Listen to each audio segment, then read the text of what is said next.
श्री कृष्णाय वयं नमः। परमात्मा सच्चिदानंद घन स्वरूप है, परमात्मा सत है, परमात्मा चित है और वो आनंद है।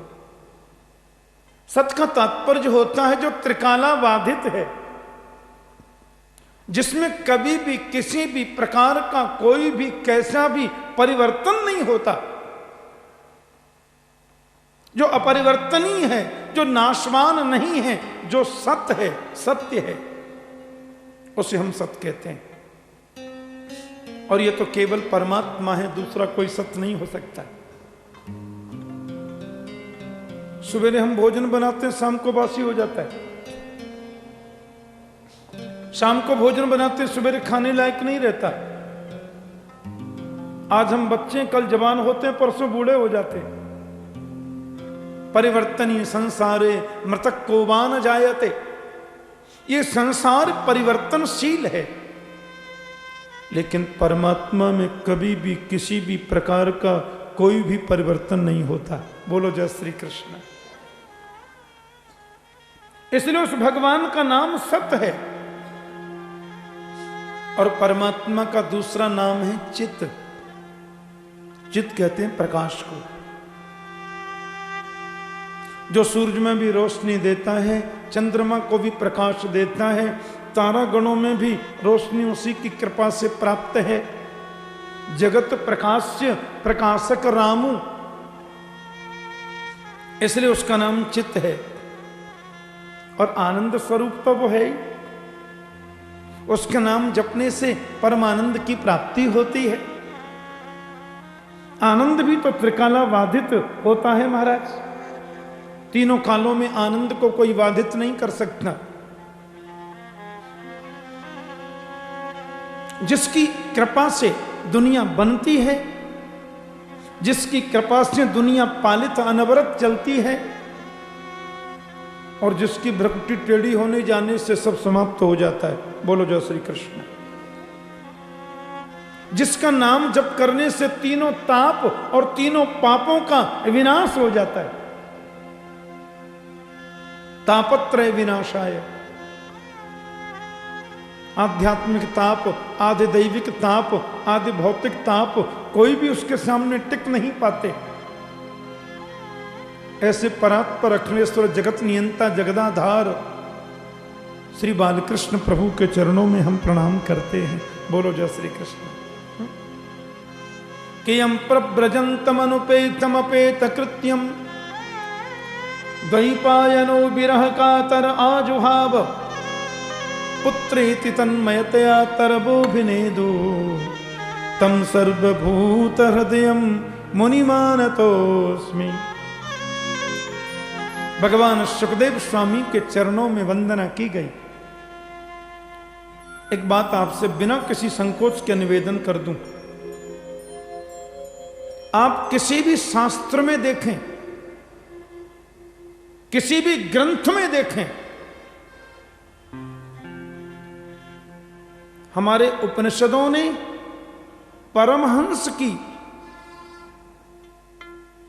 दिनचर्या कैसी होनी चाहिए, परमहंस का जीवन कैसा होना चाहिए, एक बीतराग संत की क्रियाशीलता कैसी होनी चाहिए, उसका 100% यदि कहीं दर्शन होता है तो वो सुखदेव जी के जीवन में मिलता है। बोलो जय श्री कृष्ण। और आपको किसी के जीवन में इतना 100% नहीं मिल सकता। भगवान सुखदेव ने जीवन में कोई आश्रम नहीं बनवाया। सुखदेव जी ने जीवन में कोई शिष्य नहीं बनाया। भगवान सुखदेव ने कभी द्रव्य को रखना तो क्या छुआ नहीं।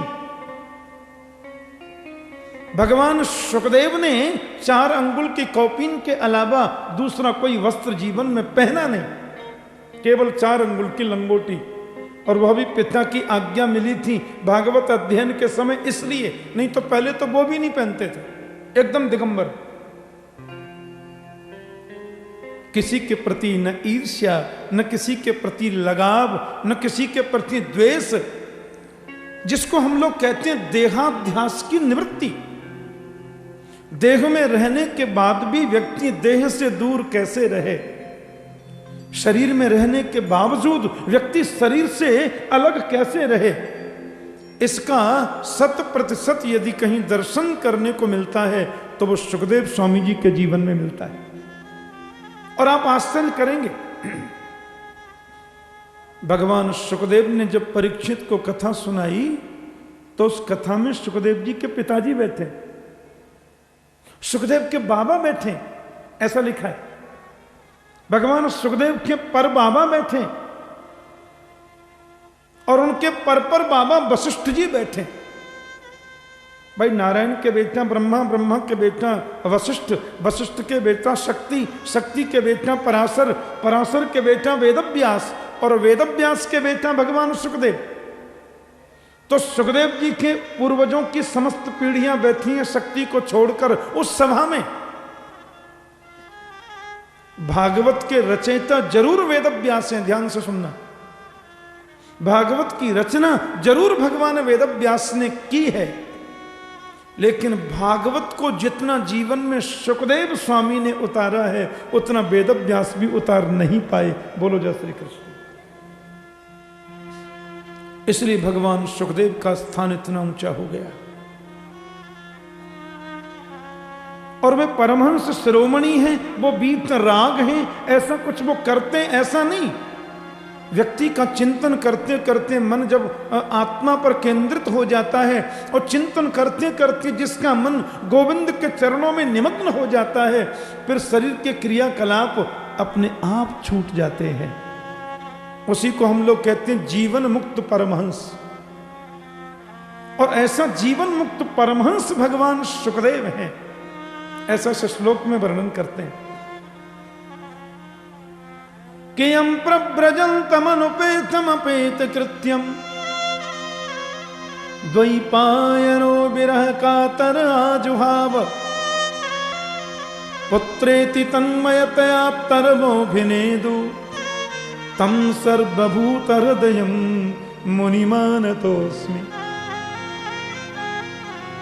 हमारे दाढ़ी आ गई, इसमें सेविंग करनी होती है। रोज सुबह सुबह लोग बैठ जाते हैं, जिसकी आती नहीं उसको करने की जरूरत क्या। बाल लंबे हो जाते हैं तो हर 2 महीने बाद छटाने पड़ते हैं। मूछें जब बेढंगी हो जाती हैं तो कैंची से सेट करनी पड़ती हैं। जिसको आती नहीं उसको सेटिंग की जरूरत क्या। संस्कारों को सुसंस्कृत करने की जरूरत कब पड़ती है? जहां संस्कार है नहीं और सामाजिक व्यावहारिक सांसारिक संस्कारों का जहां प्रवेश ही नहीं है। संसार की मर्यादा की जहां अंतिम सिद्धि है, वहां से बीतराग भगवान सुखदेव की प्रथम सिद्धि का शुभारंभ होता है। इसलिए उनके बारे में लिखते हैं, जिनका भी जनेऊ भी नहीं हुआ, जो जन्म से सन्यासी हैं, जिनको सन्यास लेना नहीं पड़ा, जिनको परमहंस की दीक्षा लेनी नहीं पड़ी, जो जन्म से सन्यासी है। और जन्म से सन्यासी है, इसका उदाहरण क्या है? इसको देखा किसने कि व्यास जी जब पीछे पीछे जाने लगे, पुत्र पुत्र कह रहे थे तो वृक्ष हंसने लगे। वृक्ष हंस रहे हैं, तरवह अभिनेदु। वृक्ष बोले, महाराज किसको पुत्र कहते हैं आप? ये तो परमहंस है, ये तो जानता ही नहीं पिता कौन होता है, पितृ क्या होता है, पति पत्नी का संबंध क्या है, दुनिया के क्रियाकलाप क्या है। ये तो सबसे ऊपर उठा हुआ है। कितनी बार आप इसके पुत्र बन चुके, कितनी बार ये आपका पुत्र बन चुका, कौन जानता है। व्यास जी बोले, क्या कह रहे हो तुम? वो नहीं कह रहे हैं तो आगे जाकर देख लो। आगे व्यास ने देखा तो कुछ महिलाएं स्नान कर रही थीं, सरोवर में कुछ ऋषि कुमारिकाएं नहा रही थीं, हाँ नवयुवती। और सुखदेव जी तो एकदम दिगंबर थे, उस समय तो कौपीन भी पहनते नहीं थे, और 16 वर्ष की अवस्था है। और भागवत में तो लिखा है कि कामदेव के समान सुंदर थे भगवान सुखदेव। बोलो जय श्री कृष्ण। वो स्त्रियां तो नहाती रही, उनको कोई प्रॉब्लम नहीं, कोई असर हुआ ही नहीं। और व्यास जी को जैसे ही देखा पीछे पीछे भगवान वेद व्यास आ रहे हैं, वो सब नारी तुरंत निकल कर के आई और निकल कर वस्त्र पहने और हाथ जोड़कर बोली, बाबा माफ कर देना, हमने आपको देखा नहीं था। व्यास ने कहा, सुनो, मेरा 16 वर्ष का परम सुंदर बेटा सुखदेव तुम्हारी आंखों के सामने से निकल गया, तुम्हें संकोच नहीं लगा बेटी? और मैं तो तुम्हारे दादा परदादा के समान हूं, फिर मुझे देखकर कितना संकोच क्यों? तो उन स्त्रियों ने जवाब दिया था, प्रथम स्कंद में वर्णन आता है कि तद्वीक्ष प्रक्षति मनो जगदुस्तवास्ति स्त्री पुंबिदा न तो सुतस्य विविक्त दृष्टे।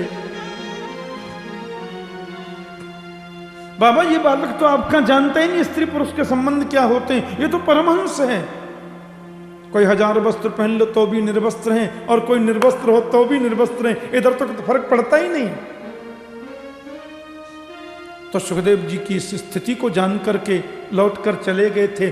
तम सर्वभूत हृदयम मुनि मानतोस्मि, ऐसे सर्वभूत हृदय भगवान सुखदेव के चरणों में हम प्रणाम करते हैं, वंदन करते हैं। देखो, अब इससे पावन तो कोई भूमि नहीं हो सकती। गिरिराज महाराज की तरहती में, और आप देखना कभी अवसर मिले तो कथा सुनने के बाद या कथा से पहले इधर थोड़ा निकल जाना गिरिराज की तरहती में, और थोड़ा और उधर की ओर चले जाना, और किसी वृक्ष के नीचे बैठ करके 10 मिनट आंखें बंद कर लेना।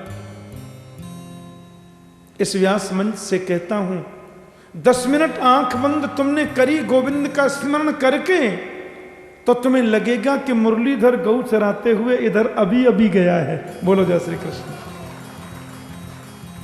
ये वो भूमि है, ये वो पावन भूमि है। ऐसी नैमिषारण्य की भूमि में 88,000 संतजन विराजमान हैं। शौनका जी ऋषि उनको बोलते हैं, ब्राह्मण है सब। सूत जी को आया जान करके सबने उनको प्रणाम किया, वंदन किया। सूत जी बोले, देखो आप लोग ऐसे प्रणाम करते मेरे को संकोच लगता है, मैं तो बिल्कुल बालक हूं, आप लोग ज्ञान वृद्ध हैं, आप लोग आयु वृद्ध हैं, फिर मेरा इतना सम्मान क्यों? शौनकादि ऋषि उनका आप व्यास जी के शिष्य हैं, और सबसे बड़ी बात है आप सुखदेव भगवान के गुरु भाई हैं। तो सुखदेव जी की सन्निधि जिसको मिली है, व्यास जी के द्वारा मंत्र जिसको मिला है, वो तो महापुरुष है। और सूत जी आप केवल महापुरुष नहीं है, हम तो ऐसे मानते हैं कि अज्ञान ध्वांत विध्वंस कोटि सूर्य समप्रभ सूताख्या ही कथा सारम मम कर्ण रसायनम। ये मनुष्य के अंतःकरण में, मनुष्य के हृदय में जन्म जन्मांतर के अज्ञान अंधकार की अंधेरी भरी हुई है। अंधेरा है हमारे अंतर हृदय में, और उस अज्ञान के अंधेरे को दूर करने के लिए सूत जी कोट सूर्य समप्रभ, आप करोड़ों सूर्यों के समान हो। इसलिए आज आपसे कुछ पूछने का मन हो रहा है। दुनिया के लोगों को हम देखते हैं तो बड़ा क्लेश होता है मन में। एक तो संसार में लोगों के जीवन का भरोसा नहीं है। मैं आपको कथा सुना रहा हूं, 3:15 बजने वाले हैं, लेकिन 3:20 पर मैं सुना पाऊंगा इसकी कोई गारंटी है? कोई भरोसा है? एक क्षण का जिस मनुष्य के जीवन का भरोसा नहीं है, और जो टाइम मिला है उसको बेकार के कामों में हम लोग बर्बाद कर रहे हैं। ऐसे लोगों को शीघ्र भगवान से मिलने का सहजतम तरीका क्या है?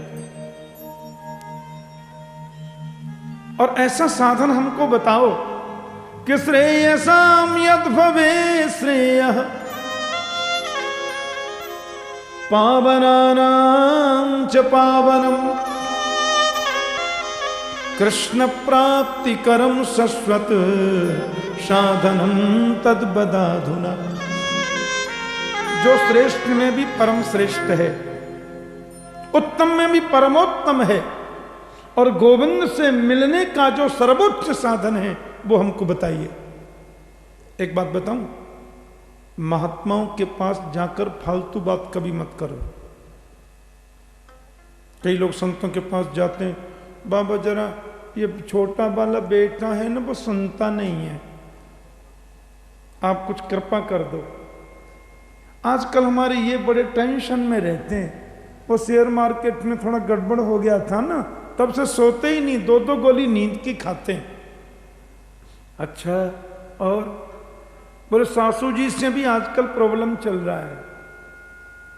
तो महात्मा ने सासू जी के, ससुर जी के, पड़ोसियों के, सामने वालों के सब झंझटों को दूर करने का ठेका ले रखा है क्या? बोलो जय श्री कृष्ण। है,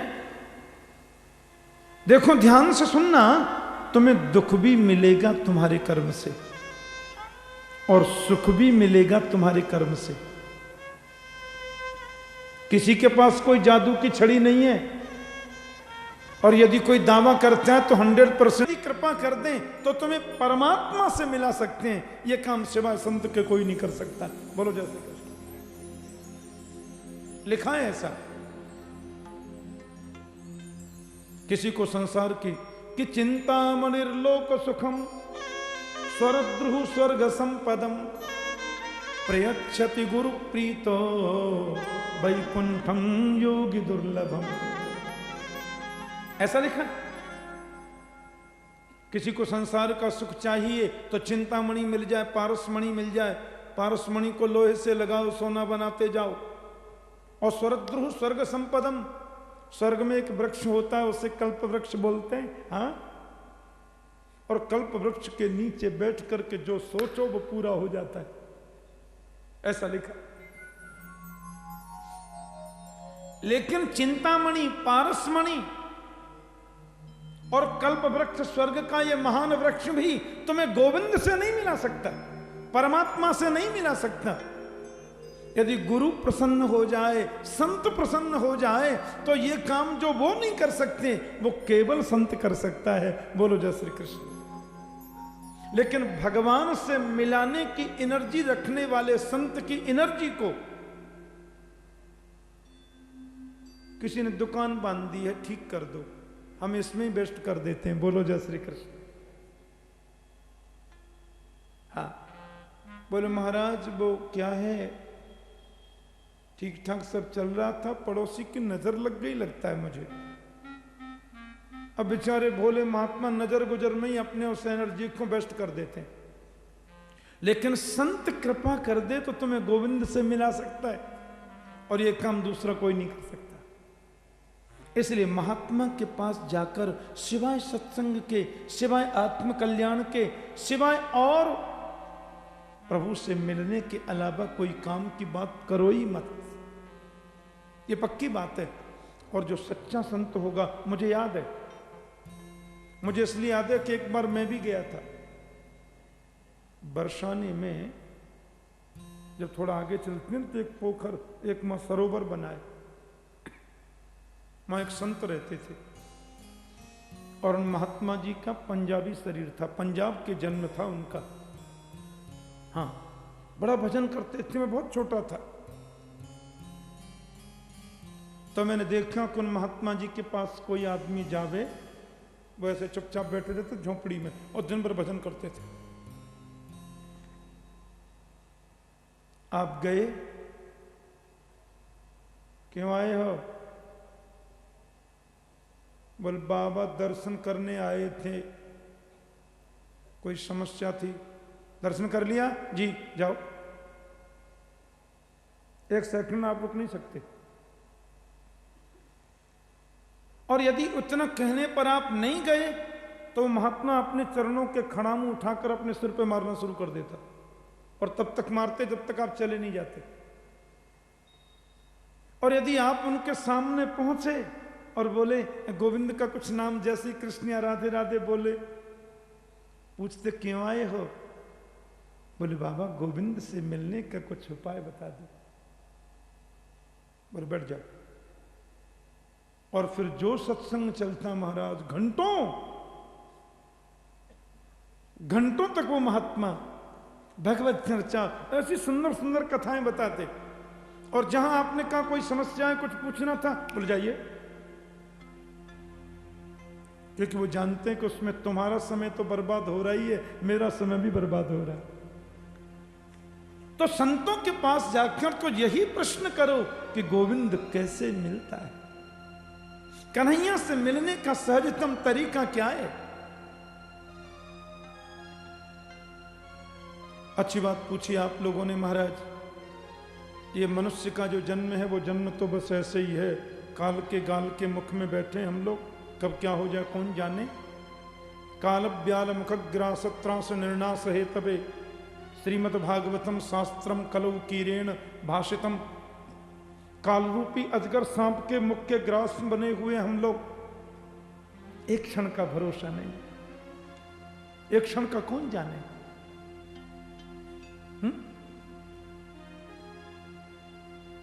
कि श्वास श्वास पर कृष्ण भजे, कि श्वास श्वास पर कृष्ण भजे, वृथा श्वास जन खोए, ना जाने या श्वास की आवन हो न हो।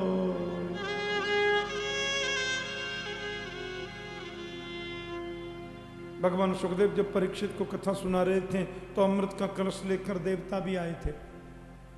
भगवान सुखदेव जी सुना रहे थे कथा और देवता लोग अमृत का कलश लेके आ गए। सुखदेव जी ने कहा कहिए। बोले महाराज क्या कर रहे हैं आप। सुखदेव जी बोले परीक्षित को 7 दिन में मरने का शाप लगाए ना जी, सो इनको भागवत रूपी कथामृत पान करा रहे हैं। कहिए इंद्र जी, वरुण जी, यम जी, कुबेर जी, सूरज जी, चंद्र जी, इंद्र जी, सबरे जी कैसे आए आज, सकार जी कुशलासुरा।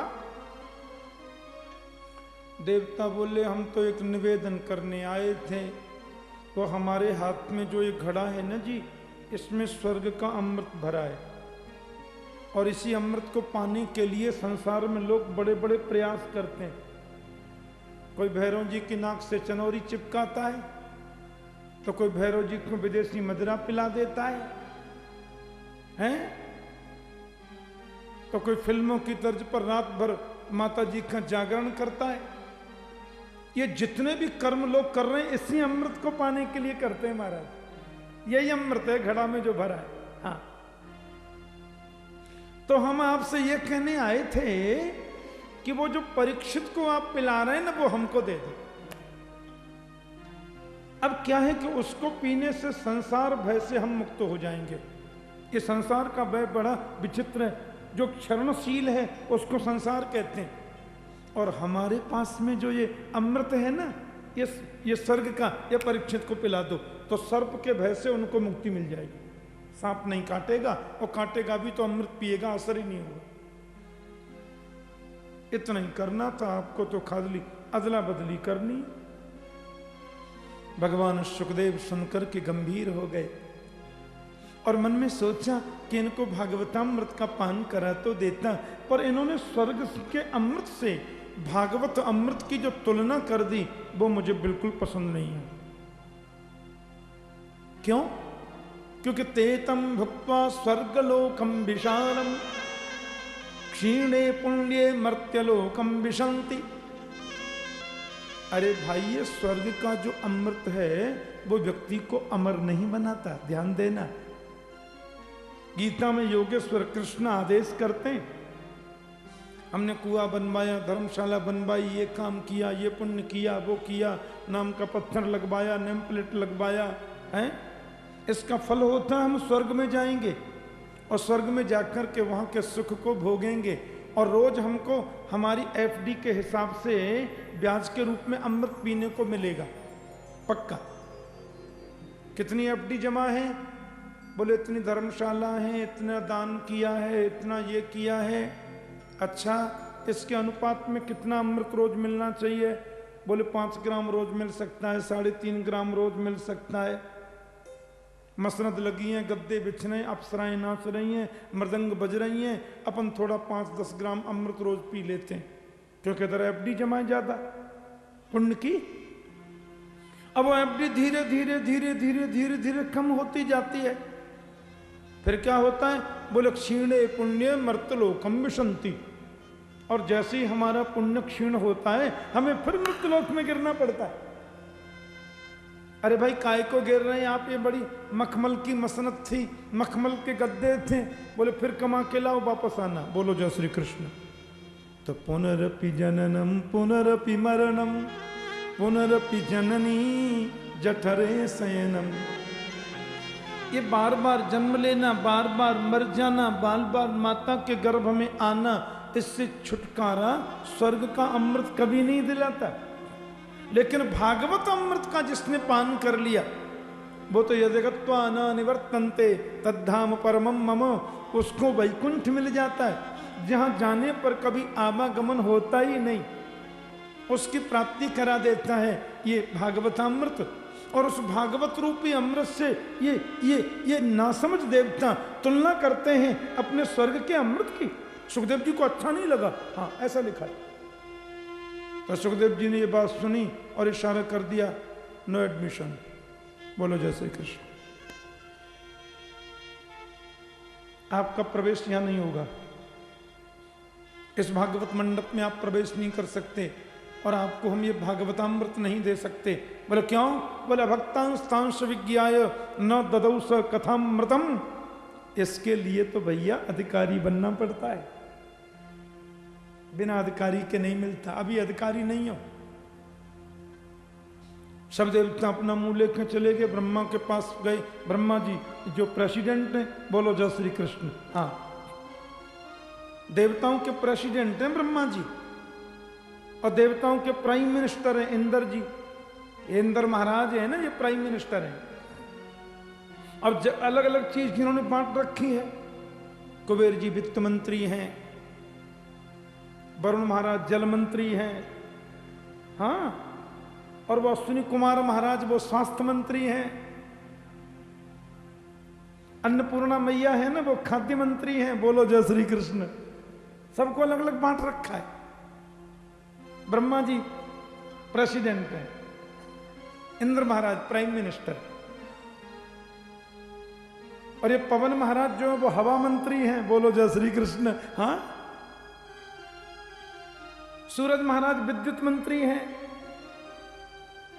हाँ, ये सब अलग अलग विभाग बट रहे हैं। अब इन्होंने जाकर उनके ब्रह्मा से शिकायत कर दी, देखो जी बहुत बड़ा अपमान हुआ है।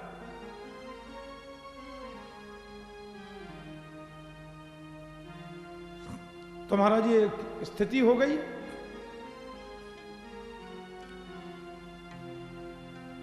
बोलो जय श्री कृष्ण।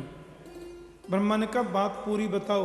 हजी हम पीताम्बरधारी, हम मुकुटधारी, हम कुंडलधारी, हम ये धारी, हम वो धारी, हम त्रिशूलधारी, हम वज्रधारी। अरे बोलो ना आगे हुआ क्या? होना क्या था? वो अमृत पिला रहे थे परीक्षित को, कथामृत। हमने बोल दिया थोड़ा अदला बदली कर दो। अब वो नंगा बाबा एक लंगोटी पहनकर बैठा, हम पीताम्बरधारियों से बात भी नहीं किया और ऐसे बोल दिया जाओ, हमारा अपमान हुआ। देवता लोग ब्रह्मा जी से इतनी बात कर रहे थे महाराज कि घंटे घड़ियाल बज रहे हैं, शंख बज रहा है। ब्रह्मा बोले घंटा कहां बज रहे हैं, ये घड़ियाल कौन बजा रहा है? देखे तो स्वर्ग की बगल में से परीक्षित महाराज विमान में बैठ के जा रहे हैं। तो राज्ञो मोक्षम तदा भिक्ष पुरा धाता पि विस्मिता। धाता माने ब्रह्मा। ब्रह्मा ने देखा ये तो परीक्षित राजा है। अरे ये तो अभिमन्यु का बेटा, वो पांडवों का पोता परीक्षित है।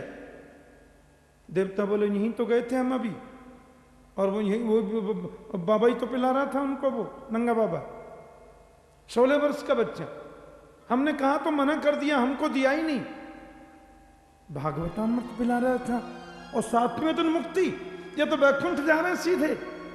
देवताओं ने परीक्षित महाराज को प्रणाम किया, वंदन किया।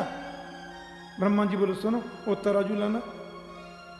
सो ब्रह्मा जी महाराज ने तराजू मंगाया महाराज, और तराजू के एक पल्ले पर भागवत जी को रखा और दूसरे पल्ले पर दुनिया के साधनों को रख दिया।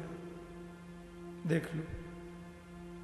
और जैसे ही ब्रह्मा ने तोला, एक पल्ले पे तो सब साधन थे, नाक बंद करना, समाधि लगाना, उल्टे लटक करके तप करना, इतने पानी में खड़े होकर के तपस्या करना, हवा पी के रहना, ये सब साधन है। इन सब साधनों को ब्रह्मा ने एक पल्ले पे रखा और श्रीमद् भागवत जी को दूसरे पल्ले पे रखा। और जैसे ही ब्रह्मा ने तोला तो लिखा है भागवत का पल्ला नीचे को चला गया, सब साधनों का पल्ला ऊपर को चला गया।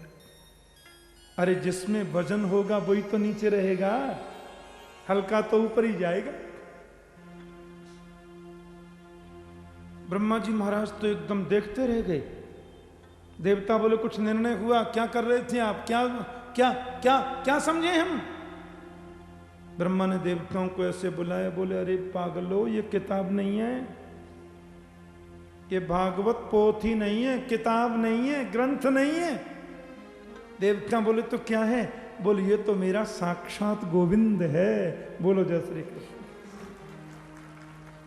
ये तो साक्षात कन्हैया है, मुरलीधर है। श्रीमद् भागवताख्योयम प्रत्यक्ष कृष्ण एव ही। तो मैंने रे भगवत रूपम शास्त्रम भागवतम कलौ। भागवत साक्षात कृष्ण है। अब तो देवता लोगों ने महाराज प्रणाम करी, दंडवत करी, बोले हम तो अधिकारी वास्तव में नहीं थे। वही भागवत में आपको सुनाऊंगा ऋषियों। ब्रह्मा जी से सुनी थी नारद महाराज ने, लेकिन सप्ताह श्रवण की विधि सनत कुमारों से सुनी। वो भागे जा रहे थे नारद जी महाराज। सनत कुमारों ने पूछा कहां से आ रहे हो, किधर जा रहे हो बाबा? कुतश्चागमनम तब। नारद जी ने पूरी स्थिति बता दी। मैं तो यहां गया था हरि क्षेत्र में, कुरुक्षेत्र में, श्वेतबंध में, रामेश्वर में, पर मुझे कहीं शांति नहीं मिली। ऐसा हो रहा है, ऐसा हो रहा है, शास्त्र विरुद्ध, धर्म विरुद्ध। पर वृंदावन में जब मैं आया, ब्रजमंडल में आया, तो कुछ अजीब लगा मुझे। वहां क्या देखा? बोले भक्ति माता जो है वो तो 16 वर्ष की बन गई हैं, और भक्ति के बेटे जो ज्ञान वैराग्य हैं दोनों बूढ़े हो गए। मुझसे बहुत कहा, मैंने सब विधि बताई कलयुग के बारे में, गीता पाठ किया, वेद पाठ किया, वेदांत पढ़ दिया, लेकिन उधर कुछ असर ही नहीं होता महाराज। फिर आकाशवाणी ने कहा कि ज्ञान वैराग्य के बुढ़ापा को मिटाना है तो सत्कर्म करना होगा। वो सत्कर्म में आपसे जानने के लिए आया हूं। तो सनत कुमारों ने कहा नारद जी, सत्कर्म सूचको नूनम ज्ञान यज्ञ स्मृतो बुधई। देखो ये बात तो आपको माननी ही पड़ेगी कि सत्कर्म की श्रेष्ठता केवल सत्संग में है और किसी में है नहीं। सत्कर्म का जो पक्का स्वरूप है वो सत्संग ही है। सत माने अविनाशी, परमात्मा का जो संग करा दे वो सत्संग है। और जरा ध्यान से सुने, सत्संग करने वाले व्यक्ति के मन में टेंशन नहीं होता। सत्संग करने वाले व्यक्ति के मन में चिंताएं नहीं आती। सत्संग करने वाले व्यक्ति के अंतर मन में कभी भय नहीं रहता। सत्संग करने वाला व्यक्ति किसी भी परिस्थिति में कभी घबराता नहीं है। वो अंदर से स्ट्रांग बन जाता है, अंदर से मजबूत बन जाता है। किसी भी परिस्थिति को मुस्कुरा करके जी लेना उसकी आदत बन जाती है। और यह कब होगा? यह तभी होगा जब आपके मन में यह बात बैठ जाए कि गोविंद 24 घंटे मेरे साथ है, और उसी का नाम सत्संग है। अभी मैं आपसे निवेदन कर रहा था, सत माने अविनाशी परमात्मा। तो अविनाशी परमात्मा को जो अहर्निश संग करा दे वही तो सत्संग है। जो तुम्हें कभी अनुभव न होने दे, कभी जानने ही न दे कि वो मुझसे एक पल के लिए दूर है। तू सोच ले मन में कृष्ण है तेरे तन में, है सब जगह भगवन क्यों ढूंढता बन में। इस विश्वास को जो अंतर हृदय में जागृत करा दे वही सत्संग है। तो सत्कर्म की पूर्णता सत्संग में ही है। और भागवत में तो यहां तो लिखा है कि 7 दिन तुम यदि भागवत के नियमों का निष्ठा से पालन करते हुए सुनो तो 8वें दिन से तुम्हारे जीवन में परिवर्तन आ जाएगा। और ऐसा होता है और ऐसा हुआ है और मैंने होते देखा है। प्यार से बोलो जय श्री कृष्ण। बोले महाराज जी हम तो फक्कड़ बाबा ठहरे, अब कहां सत्संग कहां भागवत करें। और आप भी फक्कड़ और हम भी फक्कड़। भाई भागवत करते हैं तो पंडाल बनाना पड़ता है, नीचे फर्श बिछाने होते हैं और भक्त लोग आवे तो प्रसाद की व्यवस्था करनी पड़ती है। ज्यादा कुछ नहीं तो थोड़ा मीठा पानी पिलाना पड़ता है, हैं? अब हमारे पास भी ये पीताम्बरा के अलावा कुछ नहीं है और सनत कुमार जी आप पे तो लंगोटी के अलावा कुछ नहीं है। ये सनत कुमार चारों भाई खाली कौपीन पहनते थे और कुछ नहीं। बोले देखो हरिद्वार में आनंद वन में एक बट वृक्ष है गंगा किनारे, काफी शीतलता रहती है, नीचे बालू ठंडी रहती है, नीचे एक चबूतरा है, वहां अपनी व्यास गद्दी बन जाएगी और जब बालू ठंडी रहे तो फर्श बिछाने की जरूरत नहीं है जी। एक और बात, प्रसाद बोले इतना सुंदर बगीचा है तो फल तो मिलेंगे ही। और पानी बोले पानी कौन पिए, अमृत बह रहा है ना गंगा जल, ये पिएंगे सब लोग। तो आप कर देंगे ना कथा। सनत कुमार बोले हम और दूसरा काम करते ही नहीं है, बोलो जय श्री कृष्ण। तो व्यास गद्दी बन गई, शरद कुमार जी बैठ गए, नारद जी महाराज ने भी सामने मुख्य यजमान बनकर के बैठे। नारद जी यदि यजमान गृहस्थ है तो पत्नी को दाहिनी तरफ बिठा के बैठो, और यजमान यदि विरक्त है तो अकेले बैठो। अब तो सनत कुमार जी कथा कर रहे हैं, बड़े बड़े संत महात्मा ज्ञानी मुनिंद्र सब दौड़ पड़े। भजनानंदी गुफाओं से निकल निकल के आए, भैया भागवत हो रही है। अरे सनत कुमार जी कथा सुना रहे हैं और नारद जी कथा करवा रहे हैं। संतों की भीड़ लगनी शुरू हो गई और सनत कुमार जी महाराज के सामने बोलो जय श्री कृष्ण। श्री हरि दीनता नहीं है, या तो दयालु मेरी दृग दीनता नहीं है, या तो दयालु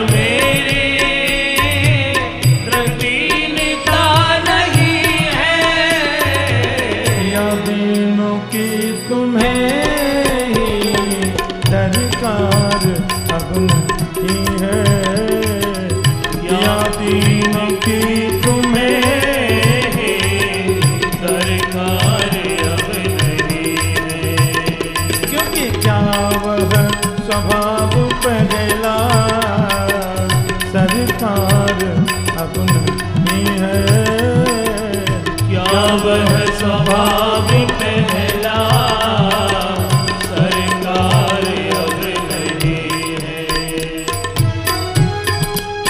बहुत सुंदर पंक्तियां हैं, बिंदु जी का पद है, हमारे राष्ट्र के महान संत गोस्वामी बिंदु जी।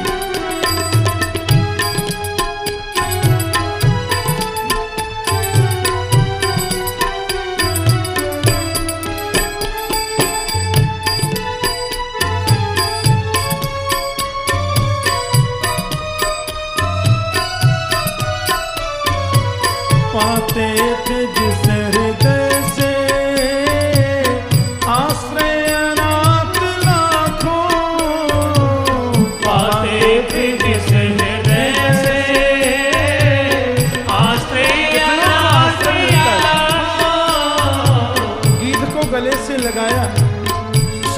सम्मान दिया, सर्वंग ऋषि को कितना आदर दिया, पदकों को हृदय से लगाया। क्या वो हृदय अब दया का भंडार नहीं है? पाते तेज हृदय से आश्रय अनाथ लाखों, पाते तेज हृदय से आश्रय अनाथ लाखों। क्या वह हृदय दया का भंडार अब नहीं है?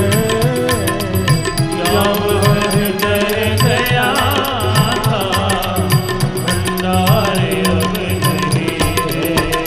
क्योंकि क्या वह हृदय दया का भंडार अब नहीं है?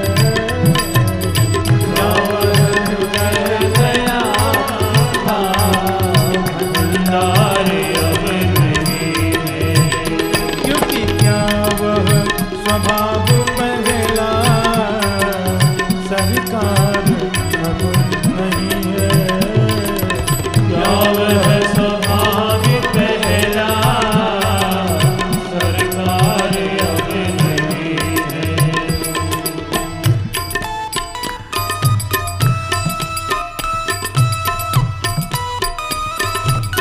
बहुत सुंदर पंक्ति।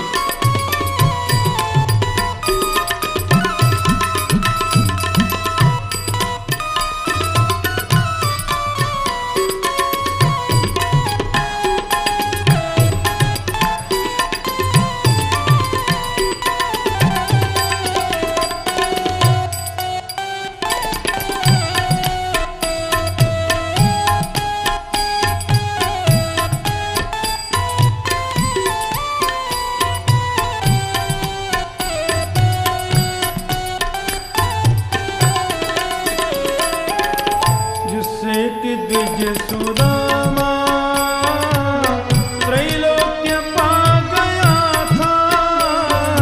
जिससे कि द्विज सुदामा त्रैलोक्य पा गया था।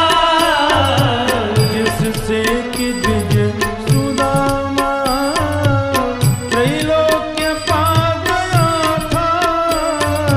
जिससे कि द्विज सुदामा त्रैलोक्य पा गया था। क्या उस उदारता में कुछ सार अब नहीं है? क्या उस उदारता में कुछ सार अब नहीं है? क्योंकि क्या वह स्वभाव पहला सरकार अब नहीं है? क्या वह स्वभाव पहला सरकार अब नहीं है? दौड़े थे द्वारका से जिस पर अधीर होकर, दौड़े थे द्वारका से जिस पर अधीर होकर। परमात्मा भक्त की आंखों में आंसू सहन नहीं कर पाते। एक बिंदु यदि गोविंद की स्मरण में निकला तो गोविंद रह नहीं पाते। सुंदर पंक्ति बिंदु जी महाराज कह रहे, दौड़े थे द्वारका से जिस पर अधीर होकर। दौड़े थे द्वारका से जिस पर अधीर होकर। उस अश्रु बिंदु से भी क्या प्यार अब नहीं है? उस अश्रु बिंदु से भी क्या प्यार अब नहीं है? क्योंकि क्या वह स्वभाव पहला सरकार अब नहीं है? क्या वह स्वभाव पहला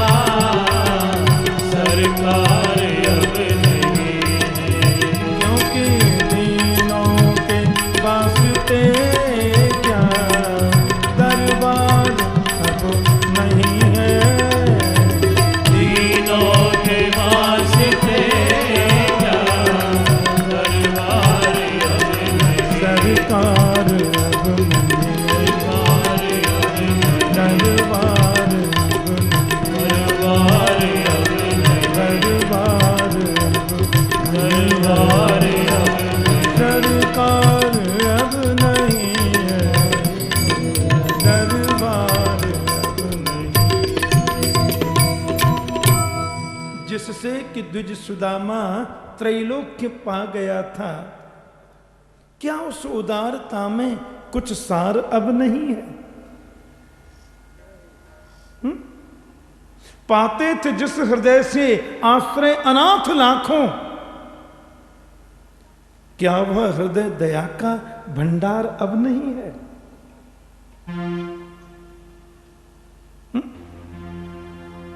दौड़े थे द्वारिका से जिस पर अधीर होकर, उस अश्रु बिंदु से भी क्या प्यार अब नहीं है? इतना तो हमारा अधिकार कहने का है, और ये प्रेम में चलता है। परमात्मा की उदारता में कोई कमी नहीं है, हमको मांगने ही नहीं आता। बड़ी सुंदर पंक्ति कही है एक जगह, एक तरफ है देने वाला वो उदार दानी, और एक तरफ है हम मांगने वाले कंजूस भक्त। यही तो अंतर है। मुक्ति प्रदाता से, दुनिया के झंझटों से निवारण कराने वाले से हम दुनिया मांगते हैं, हम संसार मांगते हैं, इसलिए पछड़ते चले जाते हैं। आत्मदेव जी महाराज का बेटा धुंधकारी कितना अनिष्टकारक काम करता है। अकाल मृत्यु हो गई, प्रेत बन गया, प्रेत बनकर पड़ा। और गोकर्ण महाराज ने सूर्य देव के आदेश का पालन करके जब भागवत की कथा करी, और कहते हैं धुंधकारी बांस की ग्रंथियों में आके बैठ गया। ये 7 ग्रंथियां क्या हैं? अविद्या, अस्मिता, राग, द्वेष, अभिनिवेश, अहंता और ममता। यही तो 7 ग्रंथियां।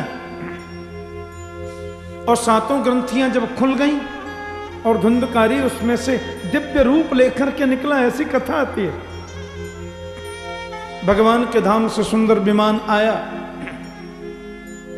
और जैसे विमान में बैठकर के वो चलने लगे, तो गोकर्ण जी महाराज ने व्यास गद्दी से पूछ लिया, सुनिए कुछ पूछना था कि अद्यैव बहवः सन्ति श्रोतारो मम निर्मला आनी